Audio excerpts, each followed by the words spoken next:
പിഴുതെറിയപ്പെട്ട പ്രണയം ജീവിതത്തിലെ എക്കാലത്തെയും ഹൃദയത്തിലെ നോവാണ്. പ്രണയം എന്ന് വെച്ചാൽ അതിന് പ്രണയം ഒന്നേ ഉണ്ടാവും. ഏത് കാലത്ത്, എപ്പോൾ, അതെങ്ങനെ സംഭവിച്ചു? പ്രണയിക്കുന്നൊരു കാലമുണ്ട്, അതിനൊരവസ്ഥയുണ്ട്. പക്ഷേ അതിനെന്തെങ്കിലും ഒരു ഒരു ഒരു ഒരു ഒരു ഛേദമുണ്ടെങ്കിൽ അവർ വിട്ടുപോകും. മറ്റൊന്ന്, ഈ താങ്കളുടെ പാകപ്പിഴകൾ കൊണ്ടായിരുന്നു ആ പ്രണയം. ഞാനിങ്ങനെ നടക്കുന്നൊരു മനുഷ്യനാണ്. ഈ പ്രണയിച്ചുകൊണ്ട് മാത്രം ഇരിക്കാൻ പറ്റിയൊരാളല്ല.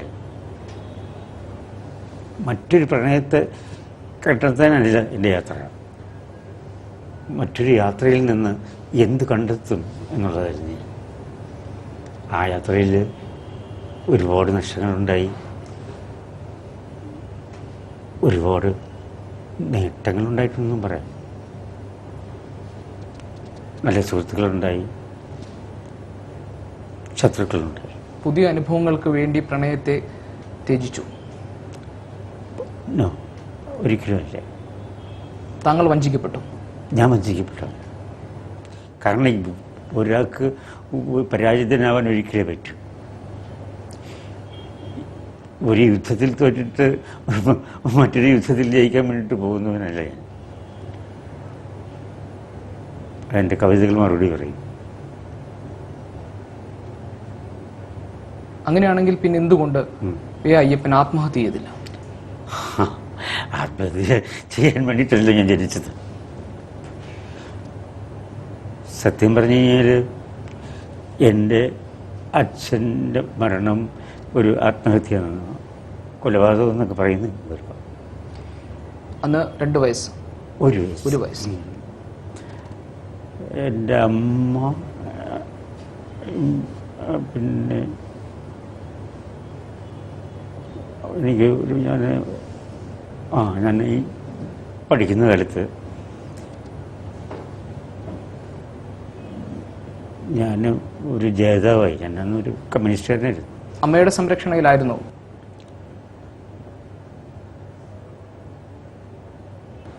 ഞാൻ ഈ SFI ഒരു ജേതാവായിട്ട് വരുന്ന ആ സമയത്ത് ഈ വീട്ടിലേക്ക് എന്നെ ഇങ്ങനെ ഈ സഹാക്കൾ കൊണ്ടുപോകുന്ന സമയത്ത് അമ്മയുടെ ജഡമാണ് ഇങ്ങോട്ട്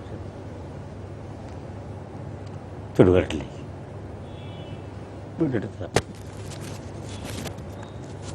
ഞങ്ങളാരും സുരക്ഷിതരല്ലായിരുന്നു. ഞാൻ പിന്നെ അവിടെ ഒരു ആറുണ്ട് നമ്മുടെ ഗ്രാമത്തിൽ. അവിടെ അടക്കം ചെയ്യുന്ന സ്ഥലത്ത് ഇങ്ങനെ വെള്ളം ഒഴുകിക്കൊണ്ടിരിക്കുമ്പം ഞാൻ അവിടെ ശവദാഹത്തിന് കർമ്മം ചെയ്യണമെന്ന് പറഞ്ഞു, വായിക്കരി ഇടണമെന്നൊക്കെ പറഞ്ഞു. ഞാൻ പറഞ്ഞു, ജീവിച്ചിരിക്കുമ്പോൾ തന്നെ എനിക്ക് കൊടുക്കാൻ കഴിയാത്തത് ഈ മരിച്ച ശേഷം കൂടെ വായിക്കേണ്ട വല്ല കാര്യമുണ്ട്.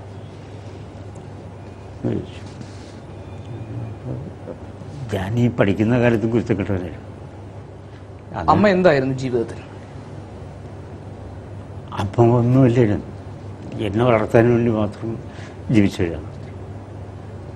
ഒരബദ്ധത്തിൽ അങ്ങനെ ഉള്ളൊരു ചരമമാണെന്ന് മാത്രം പറഞ്ഞാൽ മതി, ഊഹിക്കാം, അത്രയുള്ളൂ.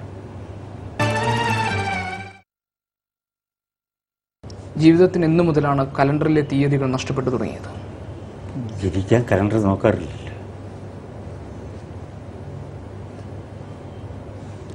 ഞാൻ ഈ കഴിഞ്ഞ ഒരു അവധി ദിവസത്തിലാണ് എനിക്കിവിടെ SPTയിൽ അക്കൗണ്ട് ഉണ്ടായിരുന്നു. അപ്പം കാശില്ലായിരുന്നു. അപ്പം അത് കലണ്ടർ അറിയാമെങ്കിൽ ആരെങ്കിലും റിപ്പബ്ലിക് ഡേയിൽ പോയി കാശ് വയ്ക്കും. പക്ഷെ എനിക്ക് അന്ന് ഈ അവിടെ നിന്ന് വണ്ടി പിടിച്ചതിൻ്റെ കാശ് എനിക്ക് നഷ്ടമായി.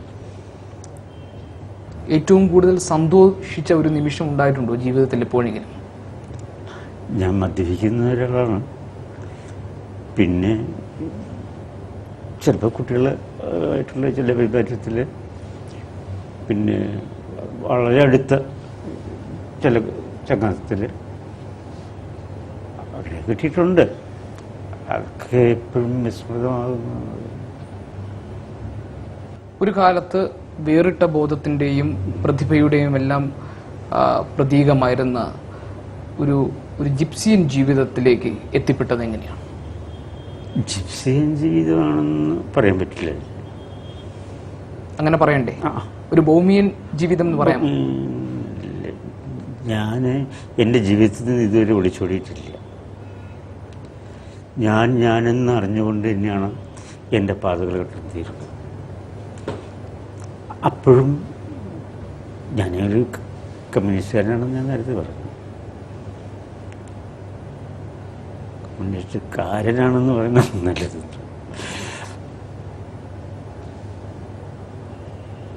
പക്ഷേ എനിക്ക് ഈ വഴികൾ തെറ്റി. എൻ്റെ ഭാഷയുടെ ഈ ഒഴുക്ക് പോയി.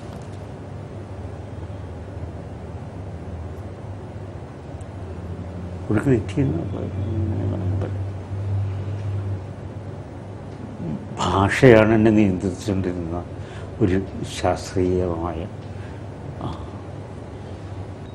വിദ്യാഭ്യാസപരമായിട്ടുള്ള എൻ്റെ യോഗ്യത അറിയാതെ തന്നെ കുട്ടികളെ പഠിപ്പിച്ച് നന്നായിട്ടുണ്ട്. പലരും പരാജയപ്പെട്ടുകൊണ്ടിരിക്കുകയാണ്.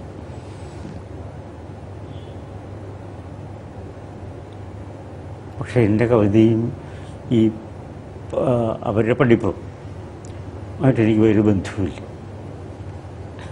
അധ്യാപകൻ അവർ തെറ്റിച്ച പഠിപ്പിക്കുന്നു.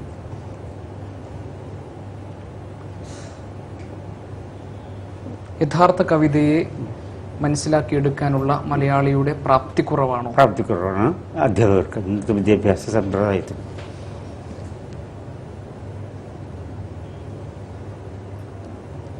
ഒരുപക്ഷെ അത് തന്നെയാണോ കവിതയേക്കാൾ കൂടുതൽ കവി ആരാധിക്കപ്പെടുന്നത്? ആവാമേ. ചിലപ്പം എന്നെക്കാളും നന്നായിട്ട് അവർ എൻ്റെ കവിത പഠിച്ചിരിക്കാം അധ്യാപകനിലൂടെ.